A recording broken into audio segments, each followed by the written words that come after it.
तो आइए सुनते हैं श्री प्रेमचंद जी की कहानियों का अनुपम संग्रह, उसमें से एक और प्रसिद्ध कहानी, ईदगाह।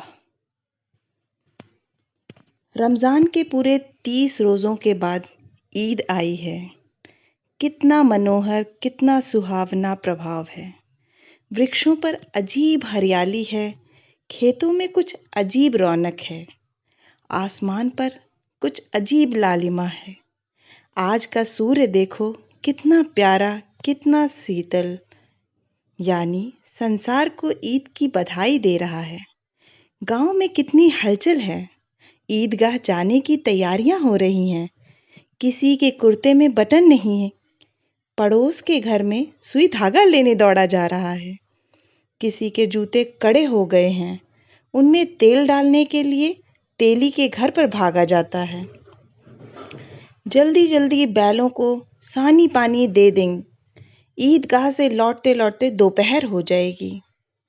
3 कोस का पैदल रास्ता, फिर सैकड़ों आदमियों से मिलना भेंटना, दोपहर के पहले लौटना असंभव है। लड़के सबसे ज़्यादा प्रसन्न हैं। किसी ने 1 रोज़ा रखा है, वह भी दोपहर तक, किसी ने वह भी नहीं। लेकिन ईदगाह जाने की खुशी उनके हिस्से की चीज़ है। रोज़े बड़े बूढ़ों के लिए होंगे, इनके लिए तो ईद है। रोज़ ईद का नाम रखते थे, आज वह आ गई। अब जल्दी पड़ी है कि लोग ईद क्यों नहीं चल रहे, ईदगाह क्यों नहीं चलते। इन्हें गृहस्थी चिंताओं से क्या प्रयोजन। सवैयों के लिए दूध और शक्कर घर में है या नहीं, इनकी बला से ये तो सेवैयां खाएंगे। वह क्या जाने कि अब्बा जान क्यों बदहवास चौधरी कायम अली के घर दौड़े जा रहे हैं। उन्हें क्या खबर कि चौधरी आंखें बदल ले तो यह सारी ईद मुहर्रम हो जाए। उनकी अपनी जेबों में तो कुबेर का धन भरा हुआ है। बार बार जेब से अपना खजाना निकाल कर गिनते हैं और खुश होकर फिर रख लेते हैं। महमूद गिनता है, 1, 2, 10, 12, उसके पास 12 पैसे हैं। मोहन सिंह के पास 1, 2, 3, 4, 5, 6, 7, 8, 9, 15 पैसे हैं। इन्हीं अनगिनती पैसों में अनगिनती चीजें लाएंगे, खिलौने, मिठाइयाँ, बिगुल, गेंद और जाने क्या क्या। और सबसे ज्यादा प्रसन्न है हामिद। वह 4-5 साल का गरीब सूरत दुबला पतला लड़का, जिसका बाप गत वर्ष हैजे की भेंट हो गया और माँ ना जाने क्यों पीली होती होती एक दिन मर गई। किसी को पता क्या बीमारी है, कहती तो कौन सुनने वाला था। दिल पर जो कुछ बीतती थी वह दिल में ही सहती थी, और जब न सहा गया तो संसार से विदा हो गई। अब हामिद अपनी बूढ़ी दादी अमीना की गोद में सोता है और उतना ही प्रसन्न है। उसके अब्बाजान रुपए कमाने गए हैं, बहुत सी थैलियां लेकर आएंगे। अम्मी जान अल्लाह मियाँ के घर से उसके लिए बड़ी अच्छी अच्छी चीजें लाने गई हैं, इसलिए हामिद प्रसन्न है। आशा तो बड़ी चीज है, और फिर बच्चों की आशा, उनकी कल्पना तो राई का पर्वत बना लेती है। हामिद के पाँव में जूते नहीं हैं, सिर पर एक पुरानी धुरानी टोपी है जिसका गोटा काला पड़ गया है। फिर भी वह प्रसन्न है। जब उसके अब्बा जान थैलियाँ और अम्मी जान नियमतें लेके आएंगी तो वह दिल से अरमान निकाल लेगा। तब देखेगा मोहसिन, नूरे और सम्मी कहाँ से उतने पैसे निकालेंगे। अभागिन अमीना अपनी कोठरी में बैठी रो रही है। आज ईद का दिन, उसके घर में दाना नहीं।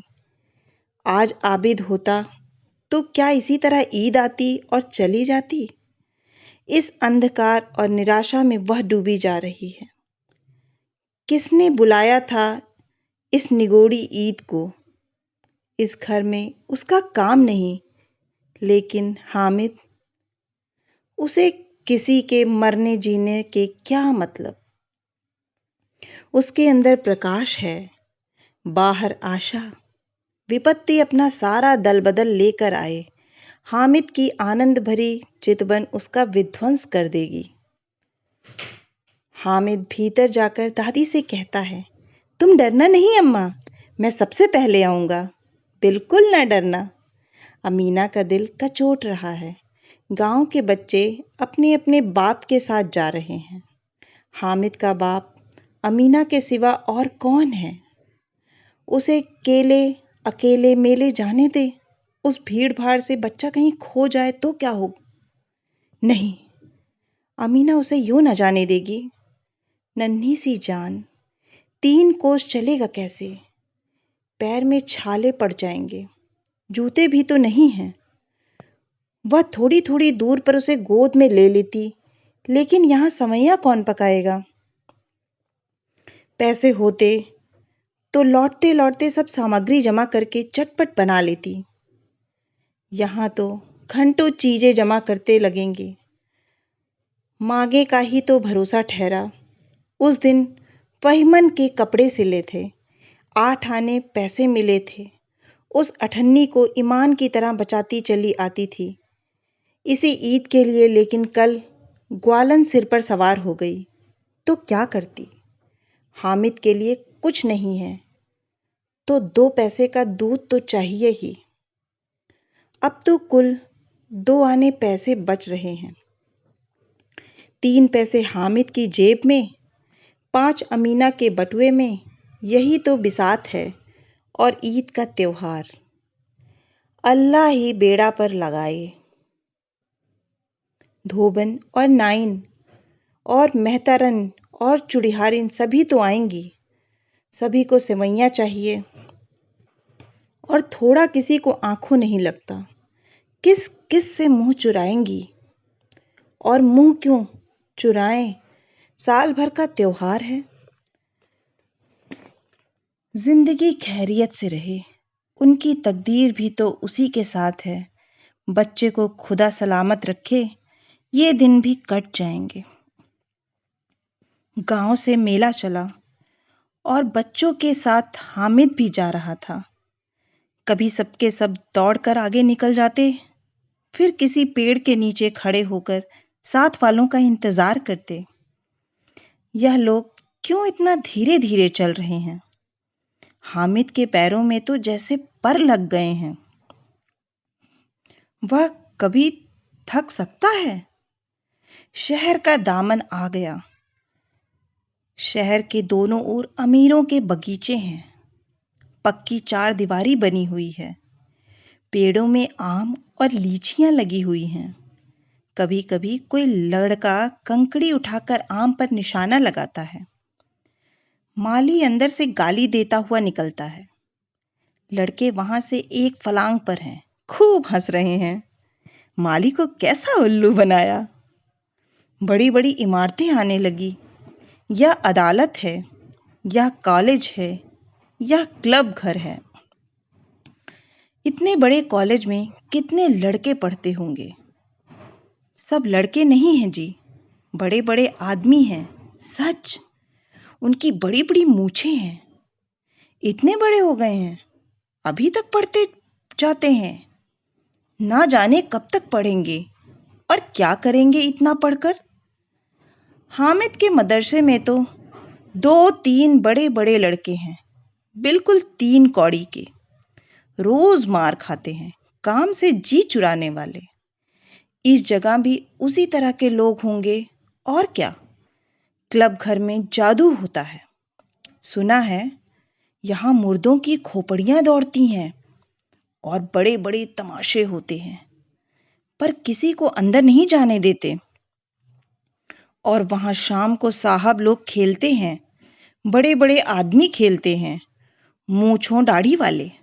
और मेमे भी खेलते हैं। सच, हमारी अम्मा को यह दे दो, क्या नाम है, बैट, तो उसे पकड़ ही ना सके, घुमाते ही लुढ़क जाए। महमूद ने कहा, हमारी अम्मी जान का तो हाथ कांपने लगे, अल्लाह कसम। मोहसिन बोल, चलो, मनो आटा पीस डालती है, जरा सा बैट पकड़ लेगी तो हाथ कांपने लगेंगे। सैकड़ों घड़े पानी रोज निकालती हैं, 5 घड़े तो तेरी भैंस पी जाती है। किसी मेम को 1 घड़ा पानी भरने पड़े तो आंखों तक अंधेरी आ जाए।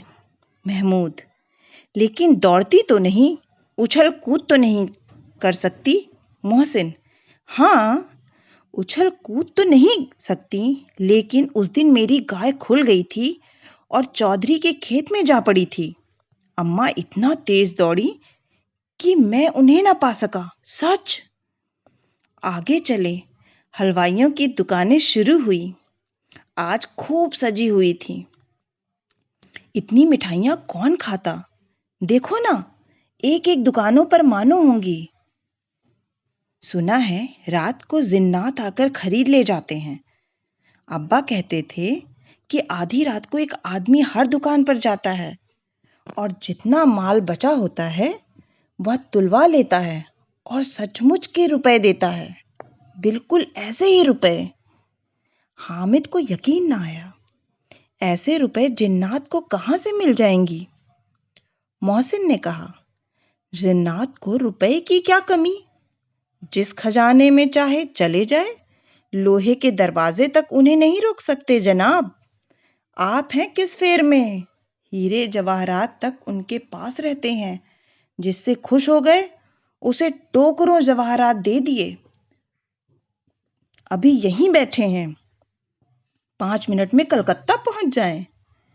हामिद ने फिर पूछा, जिन्नात बहुत बड़े बड़े होते हैं। मोहसिन, एक एक सिर आसमान के बराबर होता है जी। जमीन पर खड़ा हो जाए तो उसका सिर आसमान से जा लगे, मगर चाहे तो एक लोटे में घुस जाए। हामिद, लोग उन्हें कैसे खुश करते होंगे? कोई मुझे यह मंत्र बता दे तो एक जिन को खुश कर लूं।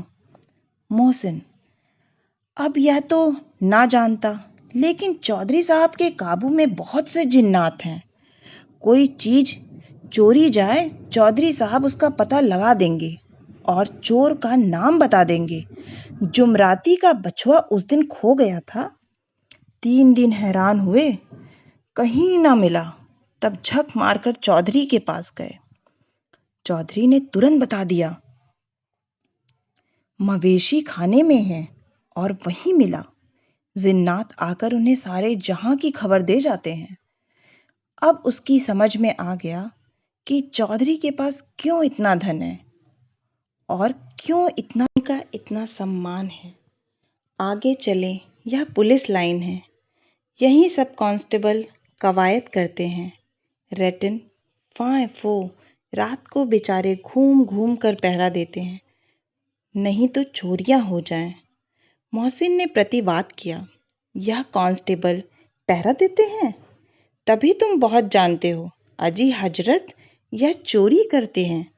शहर के जितने चोर डाकू हैं, सब इनसे मोहल्ले में जाकर जागते रहो पुकारते हैं, तभी इन लोगों के पास इतने रुपए आते हैं।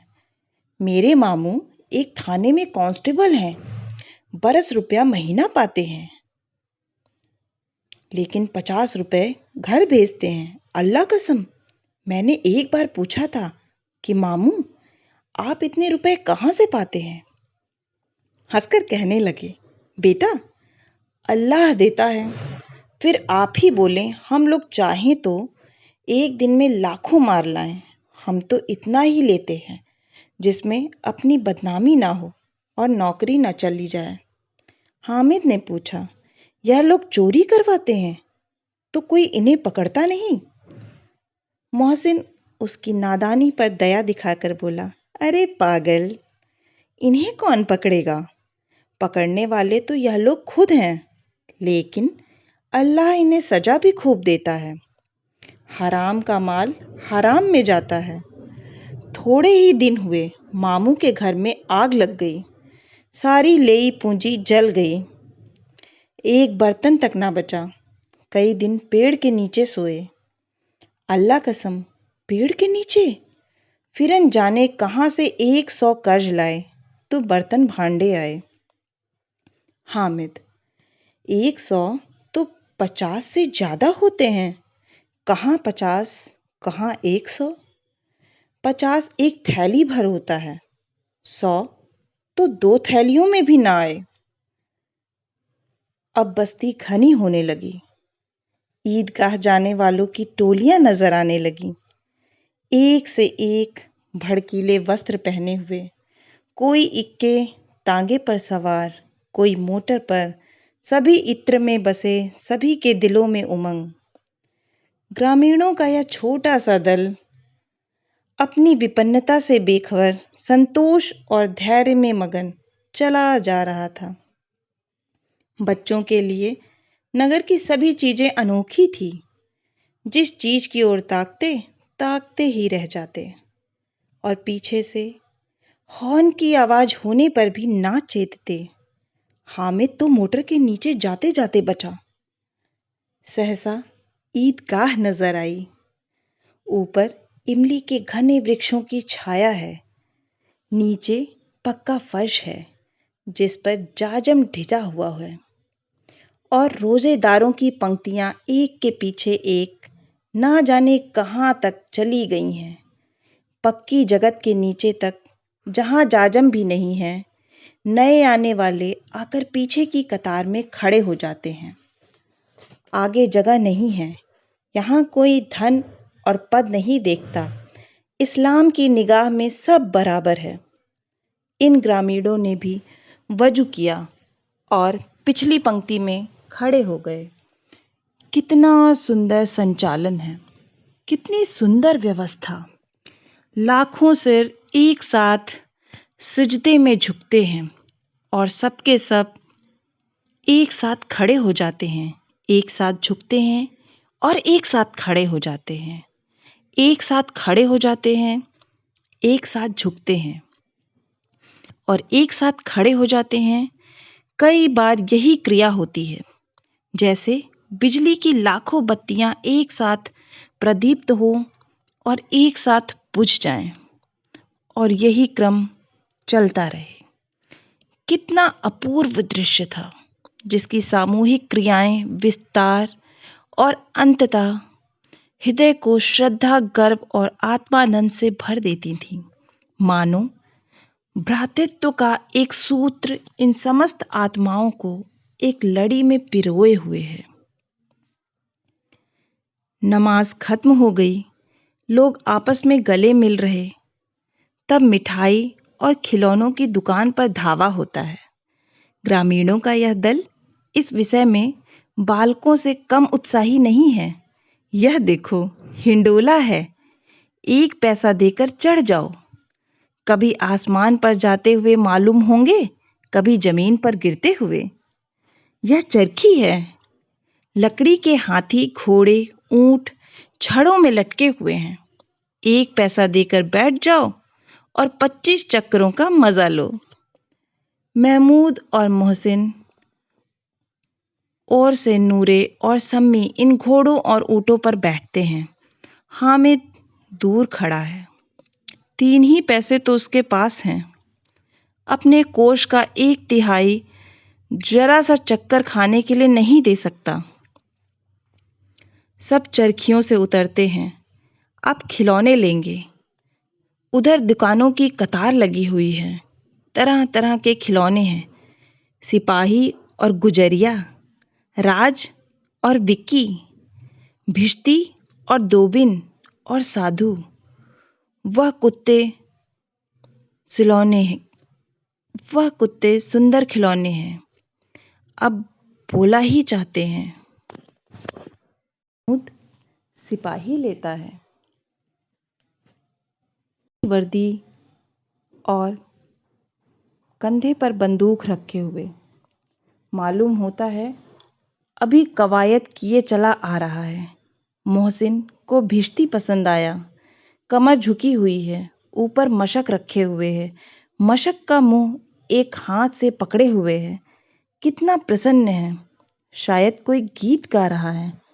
बस मशक से पानी उड़ेलना ही चाहता है। नूरे को वकील से प्रेम है। कैसी वृद्धवंता है उसके मुंह पर। काला चोगा, नीचे सफेद अचकन, अचकन के सामने की जेब में घड़ी, सुनहरी जंजीर, एक हाथ में कानून का पौधा लिए। मालूम होता है अभी किसी अदालत से जिरह या बहस किए चले आ रहा है। यह सब 2-2 पैसे के खिलौने हैं। हामिद के पास कुल 3 पैसे हैं। इतने महंगे खिलौने वह कैसे ले? खिलौना कहीं हाथ से छूट पड़े तो चूर चूर हो जाए, जरा पानी पड़े तो सारा रंग घुल जाए। ऐसे खिलौने लेकर वह क्या करेगा? किस काम के? मोहसिन कहता है, मेरी बिस्ती रोज पानी दे जाएगा 7 सवेरे। महमूद, और मेरा सिपाही घर का पहरा देगा। कोई चोर आएगा तो फौरन बंदूक से फायर कर देगा। नूरे, और मेरा वकील खूब मुकदमा लड़ेगा। शम्मी, और मेरी धोबिन रोज कपड़े धोएगी। हामिद खिलौनों की निंदा करता है। मिट्टी ही के तो हैं, गिरे तो चकनाचूर हो जाएं। लेकिन ललचाई हुई आंखों से खिलौनों को देख रहा है और चाहता है कि जरा देर के लिए उन्हें हाथ में ले सकता। उसके हाथ अनायास ही लपकते हैं, लेकिन लड़के इतने त्यागी नहीं होते, विशेषकर जब अभी नया शौक है। हामिद ललचाता रह जाता है। खिलौनों के बाद मिठाइयाँ आती हैं। किसी ने रेवड़ियाँ ली हैं, किसी ने गुलाब जामुन, किसी ने सोहन हलवा। मज़े से खा रहे हैं। हामिद बिरादरी से पृथक है। अभागे के पास 3 पैसे हैं। क्यों नहीं कुछ लेकर खाता? ललचाई आंखों से सबकी ओर देखता है। मोहसिन कहता है, हामिद, रेवड़ी ले जा, कितनी खुशबूदार है। हामिद को संदेह हुआ, ये केवल क्रूर विनोद है। मोहसिन इतना उदार नहीं है, लेकिन यह जानकर भी वह उसके पास जाता है। मोहसिन दोनों से एक रेवड़ी निकालकर हामिद की ओर बढ़ाता है। हामिद हाथ फैलाता है। मोहसिन रेवड़ी अपने मुंह में रख लेता है। महमूद, नूरे और समी खूब तालियां बजा बजा कर हंसते हैं। हामिद खिसिया जाता है। मोहसिन, अच्छा, अब की जरूर देंगे हामिद, अल्लाह कसम, ले जा। हामिद, रखे रहो, क्या मेरे पास पैसे नहीं हैं? समी, 3 ही पैसे तो हैं, 3 पैसे में क्या क्या लोगे? महमूद, हमसे गुलाब जामुन ले जाओ हामिद। मोमिन, बदमाश है। हामिद, मिठाई कौन बड़ी नीमत है, किताब में इसकी कितनी बुराइयां लिखी हैं। मोहसिन, लेकिन दिन में कह रहे होगे कि मिले तो खा लें, अपने पैसे क्यों नहीं निकालते? महमूद, इसे समझते हैं इसकी चालाकी। जब हमारे सारे पैसे खर्च हो जाएंगे तो हमें ललचा ललचा कर खाएगा। मिठाइयों के बाद कुछ दुकानें लोहे की चीज़ों की, कुछ गिलट और कुछ नकली गहनों की। लड़कों के लिए यहाँ कोई आकर्षण न था। वे सब आगे बढ़ जाते हैं। हामिद लोहे की दुकान पर रुक जाता है। कई चिमटे रखे हुए थे। उसे ख्याल आया, दादी के पास चिमटा नहीं है। तवे से रोटियां उतारती हैं तो हाथ जल जाता है। अगर वह चिमटा ले जाकर दादी को दे दे तो वह कितना प्रसन्न होंगी। फिर उनकी उंगलियां कभी न जलेंगी। घर में एक काम की चीज हो जाएगी। खिलौनों से क्या फायदा? व्यर्थ में पैसे खराब होते हैं। जरा देर ही तो खुशी होती है, फिर तो खिलौनों को कोई आंख उठाकर नहीं देखता। यह तो घर पहुंचते पहुंचते टूट फूट बराबर हो जाएंगे। चिमटा कितने काम की चीज है। रोटियां तवे से उतार लो, चूल्हे में सेंक लो। कोई आग मांगने आए तो चटपट चूल्हे से आग निकालकर उसे दे दो। अम्मा बेचारी को कहाँ फुर्सत है कि बाजार आए, और इतने पैसे ही कहाँ मिलते हैं। रोज हाथ जला लेती हैं। हामिद के साथ आगे बढ़ गए हैं। सबील पर सबके सब शरबत पी रहे हैं। देखो, सब कितने लालची हैं। इतनी मिठाइयाँ ली, मुझे किसी ने एक भी न दी। उस पर कहते हैं, मेरे साथ खेलो, मेरा यह काम करो। अब अगर किसी ने कोई काम करने को कहा तो पूछूंगा, खाए मिठाइयाँ? आप मुंह सड़ेगा, फोड़े फुंसियाँ निकलेंगी, आप ही जबान चटोरी हो जाएगी। तब घर से पैसे चुराएंगे और मार खाएंगे। किताब में झूठी बातें थोड़ी ही लिखी हैं। मेरी जबान क्यों खराब होगी? अम्मा चिमटा देखते ही दौड़कर मेरे हाथ से ले लेंगी और कहेंगी, मेरा बच्चा अम्मा के लिए चिमटा लाया है। कितना अच्छा लड़का है। इन लोगों के खिलौनों पर कौन इन्हें दुआएं देगा? बड़ों की दुआएं सीधे अल्लाह के दरबार में पहुंचती हैं और तुरंत सुनी जाती हैं। इनसे मिजाज क्यों सहूं? मैं गरीब सही, किसी से कुछ मांगने तो नहीं जाते। आखिर अब्बा जान कभी न कभी आएंगे, अम्मा भी आएंगी ही। फिर इन लोगों से पूछूंगा, कितने खिलौने लोगे? एक एक को टोकरियां खिलौना दूं और दिखा दूं कि दोस्तों के साथ इस तरह का सलूक किया जाता है। यह नहीं कि 1 पैसे की रेवड़ियां ली तो चिढ़ा चिढ़ा कर खाने लगे। सब के सब हंसेंगे कि हामिद ने चिमटा लिया है। हंसे मेरी बला से। उसने दुकानदार से पूछा, यह चिमटा कितने का है? दुकानदार ने उसकी ओर देखा और कोई आदमी साथ न देखकर कहा, तुम्हारे काम का नहीं है जी। बिकाऊ है कि नहीं? बिकाऊ क्यों नहीं है और यहाँ क्यों लाद लाए? तो बताते क्यों नहीं कि कितने का है? 6 पैसे लगेंगे। हामिद का दिल बैठ गया। ठीक ठीक 5 पैसे लगेंगे। लेना हो लो, नहीं चलते बनो। हामिद ने कलेजा मजबूत करके कहा, 3 पैसे लोगे? यह कहता हुआ वह आगे बढ़ गया कि दुकानदार की घुड़कियां न सुने। लेकिन दुकानदार ने घुड़कियां नहीं दी, बुलाकर चिमटा दे दिया। हामिद ने उसे इस तरह कंधे पर रखा मानो बंदूक है और शान से अकड़ता हुआ संगियों के पास आया। जरा सुने सबके सब क्या क्या आलोचनाएं करते हैं। मोहसिन ने हंसकर कहा, यह चिमटा क्यों लाया है पगले? इसे क्या करेगा? हामिद ने चिमटे को जमीन पर पटक कर कहा, जरा अपना भिजती जमीन पर गिरा दो, सारी पसलियां चूर चूर हो जाएंगी। महमूद बोला, तो यह चिमटा कोई खिलौना है? हामिद, खिलौना क्यों नहीं है? अभी कंधे पे रखा, बंदूक हो गई, हाथ में ले लिया, फकीरों का चिमटा हो गया। चाहूं तो इससे मजीरे का काम ले सकता हूं। एक चिमटा जमा दूं तो तुम लोगों के सारे खिलौनों की जान निकल जाए। तुम्हारे खिलौने कितना ही जोर लगाएं, मेरे चिमटे का बाल भी बांका नहीं कर सकते। मेरा बहादुर शेर है चिमटा।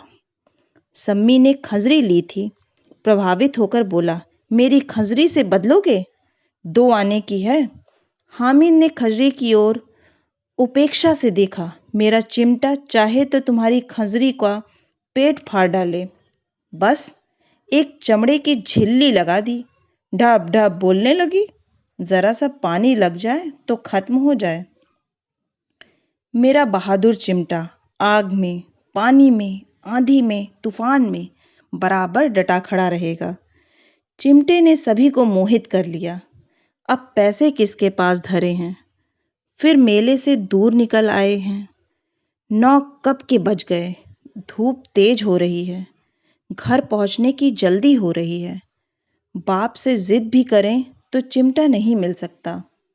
हामिद है बड़ा चालाक, इसलिए बदमाश ने अपने पैसे बचा रखे थे। अब बालकों के 2 दल हो गए। मोहसिन, मोहम्मद, समी और नूरे एक तरफ हैं, हामिद अकेला दूसरी तरफ। शास्त्रार्थ हो रहा है। सम्मी तो विधर्मी हो गया, दूसरे पक्ष से जा मिला। लेकिन मोहनी, महमूद और नूरे भी हामिद से 1-1, 2-2 साल बड़े होने पर भी हामिद के आघातों से आतंकित हो उठे हैं। उसके पास न्याय का बल है और नीति की शक्ति। एक ओर मिट्टी है, दूसरी ओर लोहा, जो इस वक्त अपने को फौलाद कह रहा है। वह अजेय है, घातक है। अगर कोई शेर आ जाए, मियाँ चिश्ती के छक्के छूट जाएं। जो मियाँ सिपाही मिट्टी की बंदूक छोड़कर भागे, वकील साहब की नानी मर जाए, चोंगे में मुंह छिपाकर जमीन पर लेट जाए, मगर यह चिमटा, यह बहादुर, यह रुस्तमे हिंद लपक कर शेर की गर्दन पर सवार हो जाएगा और उसकी आंखें निकाल लेगा। मोहसिन ने एड़ी चोटी का जोर लगाते हुए कहा, अच्छा, पानी तो नहीं भर सकता। हामिद ने चिमटे को सीधा खड़ा करके कहा, भिश्ती को एक डांट बताएगा तो दौड़ा हुआ पानी लाकर उसके द्वार पर छिड़कने लगेगा। मोहसिन परास्त हो गया, पर महमूद ने कुमुक पहुंचाई, अगर बचा पकड़ जाए तो अदालत में बंधे बंधे फिरेंगे, तब तो वकील साहब के पैर पड़ेंगे। हामिद इस प्रबल तर्क का जवाब न दे सका। उसने पूछा, हमें पकड़ने कौन आएगा? नूरे ने अकड़ कर कहा, या सिपाही बंदूक वाला। हामिद ने मुंह चिढ़ाकर कहा, या बेचारे हम बहादुर रुस्तमे हिंद को पकड़ेंगे। अच्छा लाओ, अभी जरा कुश्ती हो जाए, इसकी सूरत देखकर दूर से भागेंगे, पकड़ेंगे क्या बेचारे। मोहसिन को एक नई चोट सूझ गई। तुम्हारे चिमटे का मुंह रोज आग में जलेगा। उसने समझा था कि हामिद लाजवाब हो जाएगा, लेकिन यह बात न हुई। हामिद ने तुरंत जवाब दिया, आग में बहादुर ही कूदते हैं जनाब। तुम्हारे या वकील, सिपाही और भिश्ती लैंडियों की तरह घर में घुस जाएंगे। आग में वह काम है जो या रुस्तमे हिंद ही कर सकता है। महमूद ने एक जोर लगाया, वकील साहब, कुर्सी मेज पर बैठेंगे? तुम्हारा चिमटा तो बावर्चीखाने में जमीन पर पड़ा रहने के सिवा और क्या कर सकता है। इस तर्क ने सम्मी और नूरे को भी सजी कर दिया। कितने ठिकाने की बात कही है पट्टे ने। चिमटा बावर्ची खाने में पड़ा रहने के सिवा और क्या कर ही सकता है।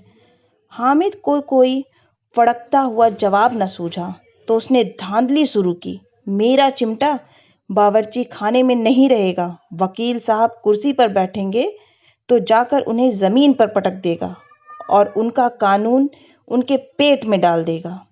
बात कुछ बनी नहीं, खाल गाली गलौज थी, लेकिन कानून को पेट में डालने वाली बात छा गई।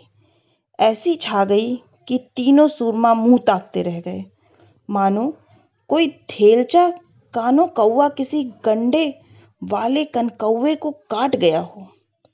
कानून मुंह से बाहर निकलने वाली चीज है, उसको पेट के अंदर डाल दिया। जाना बेतुकी सी बात होने पर भी कुछ नयापन रखती है। हामिद ने मैदान मार लिया। उसका चिमटा रुस्तमे हिंद है। अब इसमें मोहसिन, महमूद, नूरे, सम्मी को किसी को भी आपत्ति ना हो सकती। विजेता को हारने वाले से जो सत्कार मिलना स्वाभाविक है, वह हामिद को भी मिला। औरों ने 3-3, 4-4 आने पैसे खर्च किए, पर कोई काम की चीज ना ले सके। हामिद ने 3 पैसे में रंग जमा दिया।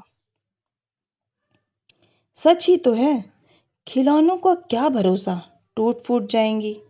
हामिद का चिमटा तो बना रहेगा बरसों। संधि की शर्तें तय होने लगी। मोहसिन ने कहा, जरा अपना चिमटा दो, हम भी देखें। तुम हमारा भिश्ती लेकर देखो। महमूद और नूरे ने भी अपने अपने खिलौने पेश किए। हामिद को इन शर्तों को मानने में कोई आपत्ति न थी। चिमटा बारी बारी से सबके हाथ में गया और उनके खिलौने बारी बारी से हामिद के हाथ में आए। किंतु खूबसूरत खिलौने हैं, कितने खूबसूरत खिलौने हैं। हामिद ने हारने वालों के आंसू पोंछे। मैं तुम्हें चिढ़ा रहा था, सच। यह चिमटा भला इन खिलौनों की क्या बराबरी करेगा। मालूम होता है अब बोले, लेकिन मोहसिन की पार्टी को इस दिलासे से संतोष नहीं होता। चिमटे का शिलका खूब बैठ गया। चिपका हुआ टिकट अब पानी से नहीं छूट रहा है। मोहसिन, लेकिन इन खिलौनों के लिए कोई हमें दुआ तो न देगा? महमूद, दुआ को लिए फिरते हो, उल्टे मार न पड़े। अम्मा जरूर कहेंगी कि मेले में यही मिट्टी के खिलौने मिले। हामिद को स्वीकार करना पड़ा कि खिलौनों को देखकर किसी की माँ इतनी खुश न होगी जितनी दादी चिमटे को देखकर होंगी। 3 पैसों ही में तो सब कुछ उसने खरीद लिया और उन पैसों के इस उपायों पर पछतावे की बिल्कुल जरूरत ना थी। फिर अब तो चिमटा रुस्तमे हिंद है और सभी खिलौनों का बादशाह।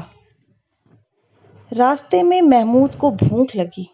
उसके बाप ने केले खाने को दिए। महमूद ने केवल हामिद को साझी बनाया। उसके अन्य मित्र मुंह ताकते रह गए। यह उस चिमटे का प्रसाद था। 11 बजे गांव में हलचल मच गई। मेले वाले आ गए। मोहसिन की छोटी बहन दौड़कर भिश्ती उसके हाथ से छीन लिया और मारे खुशी के जा उछली तो मियाँ भिश्ती नीचे आ रहे और सुर लोग सिधारे। इस पर भाई बहन में मारपीट हुई। दोनों खूब रोए। उसकी अम्मा यह शोर सुनकर बिगड़ी और दोनों को ऊपर से 2-2 चांटे और लगाए। मियाँ नूरे के वकील का अंत उनके प्रतिष्ठानुकूल इससे ज्यादा गौरवमय हुआ। वकील जमीन पर या ताक पर हो नहीं बैठ सकता। उसकी मर्यादा का विचार तो करना ही होगा। दीवार में खूंटियां गाड़ी गईं। उन पर लकड़ी का एक पटरा रखा गया। पटरे पर कागज का कालीन बिछाया गया। वकील साहब राजा भोज की भांति सिंहासन पर विराजे। नूरे ने उन्हें पंखा झलना शुरू किया। अदालतों में खर की टट्टियां और बिजली के पंखे रहते हैं। क्या यहाँ मामूली पंखा भी ना हो? कानून की गर्मी दिमाग पर चढ़ जाएगी कि नहीं? बांस का पंखा आया और नूरे हवा करने लगे। मालूम नहीं पंखे की हवा से या पंखे की चोट से वकील साहब स्वर्ग लोक से मृत्यु लोक में आ रहे और उनका माटी का चोला माटी में मिल गया। फिर बड़े जोर शोर से मातम हुआ और वकील साहब की अस्थि खूरे पर डाल दी गई। अब रहा महमूद का सिपाही। उसे चटपट गांव का पहरा देने का चार्ज मिल गया। लेकिन पुलिस का सिपाही कोई साधारण व्यक्ति तो नहीं जो अपने पैरों चले। वह पालकी पर चलेगा। एक टोकरी आई। उसमें कुछ रंग के फटे पुराने चिथड़े बिछाए गए जिसमें सिपाही साहब आराम से लेटे। नूरे ने यह टोकरी उठाई और अपने द्वार का चक्कर लगाने लगे। उनके दोनों छोटे भाई सिपाही की तरह छाने वाले जागते रहो पुकारते चलने लगे। मगर रात तो अंधेरी होनी चाहिए। नूरे को ठोकर लग जाती है। टोकरी उसके हाथ से छूटकर गिर पड़ती है और मियाँ सिपाही अपनी बंदूक लिए जमीन पर आ जाते हैं और उनकी एक टांग में विकार आ जाता है। महमूद को आज ज्ञात हुआ कि वह अच्छा डॉक्टर है। उसको ऐसा मरहम मिल गया जिससे वह टूटी टांग को आनन फानन जोड़ सकता है। केवल गूलर का दूध चाहिए। गूलर का दूध आता है। टांग जवाब दे देती है। शल्य क्रिया असफल हुई तब उसकी दूसरी टांग भी तोड़ दी जाती है। अब कम से कम एक जगह आराम से बैठे तो सकता है। एक टांग से तो न चल सकता था न बैठ सकता था। अब वह सिपाही सन्यासी हो गया है। अपनी जगह पर बैठा बैठा पहरा देता है। कभी कभी देवता भी बन जाता है। उसके सिर का झालरदार साफा खुरस दिया गया है। अब उसका जितना रूपांतर चाहो कर सकते हो। कभी कभी तो उससे बाट का काम भी लिया जाता है। अब मियाँ हामिद का हाल सुनिए। अमीना उसकी आवाज़ सुनते ही दौड़ी और उसे गोद में उठाकर प्यार करने लगी। सहसा उसके हाथ में चिमटा देखकर वह चौंकी। यह चिमटा कहाँ था? मैंने मोल लिया है। कै पैसे में? 3 पैसे दिए। अमीना ने छाती पीट ली। यह कैसा बेसमझ लड़का है कि दोपहर हुआ, कुछ खाया न पिया, लाया क्या? चिमटा। सारे मेले में तुझे और कोई चीज न मिली जो यह लोहे का चिमटा उठा लाया? हामिद ने अपराधी भाव से कहा, तुम्हारी उंगलियां तवे से जल जाती थीं, इसलिए मैंने इसे लिया। बुढ़िया का क्रोध तुरंत स्नेह में बदल गया, और स्नेह भी वह नहीं जो प्रगल्भ होता है और अपनी सारी कसक शब्दों में बिखेर देता है। यह मूक स्नेह खूब ठोस रस और स्वाद से भरा हुआ। बच्चे में कितना व्याग, कितना सद्भाव और कितना विवेक है। दूसरों को खिलौना लेते और मिठाई खाते देखकर इसका मन कितना ललचाया होगा। इतना जब्त इससे हुआ कैसे? वहाँ भी इसे अपनी बुढ़िया दादी की याद बनी रही। अमीना का मन गदगद हो गया। और अब एक बड़ी विचित्र बात हुई, हामिद के इस चिमटे से भी विचित्र। बच्चे हामिद ने बूढ़े हामिद का पार्ट खेला था। बुढ़िया अमीना बालिका अमीना बन गई। वह रोने लगी, दामन फैलाकर हामिद को दुआएं देती और आंसू की बड़ी बड़ी बूंदें गिराती जाती थी। हामिद इसका रहस्य क्या समझता है कि आप सभी श्रोतागण को यह कहानी पसंद आई होगी। अगर पसंद आई है तो दोबारा आगे आने वाली नई कहानियों को सुनने का आपसे आग्रह है। धन्यवाद।